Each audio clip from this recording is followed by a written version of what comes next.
Para sa lecture na to, magsosolve tayo ng additional na sample problem on symmetrical parabolic curves. Actually, continuation lang to ng mga previous na uploads natin on symmetrical parabolic curves. So, kung gusto nyo bisitahin yung previous na sample problem na related dito, so i-browse nyo lang yung playlist natin on curves and earthworks. Okay? So, diretso na tayo sa sample problem natin. No? Two tangents of a vertical summit curve are 4% and negative 2% grade. And the length of the curve is given as 400 meters. The station at PT has an elevation of 145 meters. Determine the elevation of the highest point of the curve if it is located 266.67 meters from PC. Okay, so ito yung mga given natin, no? G1, G2, L, and we have the elevation of station PT natin. And then ito yung drawing natin. Of course, meron tayong PC and PT, and then curve natin is yung red na line na to. And then we have G1 equals 4%, G2 is negative 2%. Nilagay na rin natin yung length ng curve, no? So we have half ng length is 200 meters. So 200 din yung dito, na po rin din na natin nalagay para hindi masyado nakakalito yung drawing natin. Pero yung location ng highest point is given as 266.67 galing sa PC, no? From PC. So, of course, 400 yung total na length ng curve natin. So, ang matitira dito sa kabilang side, which is the distance of the highest point from PT is 133.33 meters. Okay? Tapos, ang elevation naman, EPT is 145 galing dito sa datum natin. No? And then ang hinahanap natin dito is elevation ng highest point. Okay? So, ito yung mga pwede natin gamitin na parabolic property and equation. Okay? So, we have H is, or H over L over 2 squared equals Y over X squared. So, kung titingnan natin yung drawing natin, ito yung H and then we have Y. Yan, no? Yung offset na yan, vertical offset.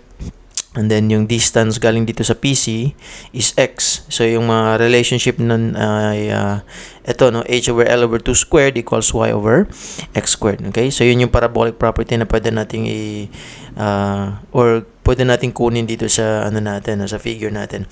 And then, meron din tayong equation ng H which is L over 8 G1 minus G2. Hindi na natin sinulat yung ibang mga equations like S1 kasi given naman yung S1. No? Ito yung S1 actually, yung 266.67, okay? So, yung kukunin na talaga natin is yung elevation ng EHP or yung elevation ng highest point. So, in-isolate na natin yung part na to, no? Dito, no? So, ginawa natin siyang ito, no? Yung triangle natin. So, same pa rin. Ito yung curve natin, yung red. Tapos, meron tayong datum dito sa baba. And then, yung location ng highest point from PT. So, lagyan pala natin ng PT dito, no? So, this one is PT. And then, that's 133.33 meters yung highest point natin from PT. Okay? So, para ma-establish lang natin yung equation ng elevation ng highest point, meron tayong given na 145. So, ang gagawin natin dito, kung meron tayong 145 galing dito sa datum, and then yung hinahanap natin is elevation AHP. So, equation ng AHP natin is just 145 meters. Mag-a-add up tayo ng Y1 para makuha natin yung elevation dito. And then, so, ganyan natin na, lagyan natin na plus Y1 minus Y. Okay? So, ito na ngayon yung equation natin para sa elevation ng highest point. So, nakuha nyo ba? So, galing dito sa 145. So, same lang to na elevation. Ito yun, 145 din yan. Akyat tayo ng Y1, which is papunta dito. Tapos, babalik tayo ng Y, which is equivalent dito, no?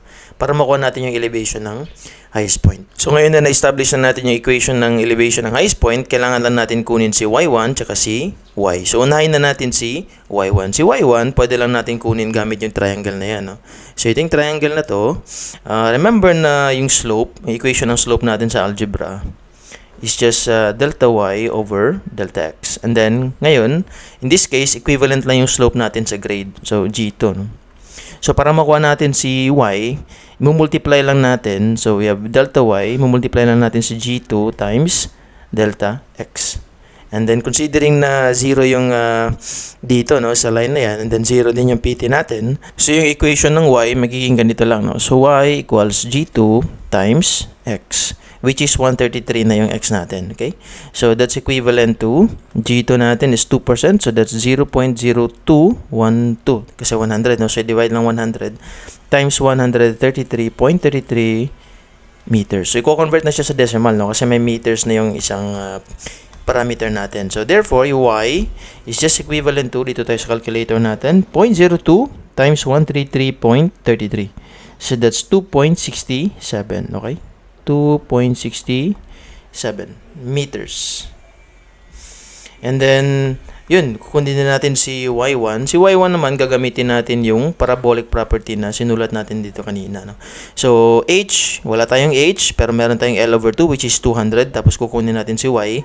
Meron tayong x, which is yung 133.33. So, kukunin muna natin si h dito. No?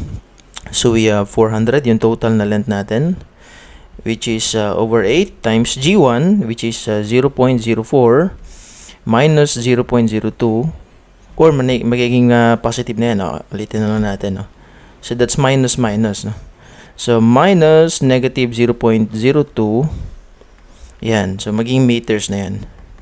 So, we have 400 times 0.04 minus negative 0.02. So, dinediretso na ng calculator natin yung ano, no? Divided by 8. So, that's 3. So, h equals 3 meters. Okay? So, gamitin na natin yung relationship ng h tsaka yung y. So, we have, ulitin lang natin yung equation natin. H over L over 2 squared is equivalent to y1 na ngayon. No? Yun yung hinahanap natin. Over yung 133.33 meters. So, based tayo sa PT nito. No? 0.33 squared.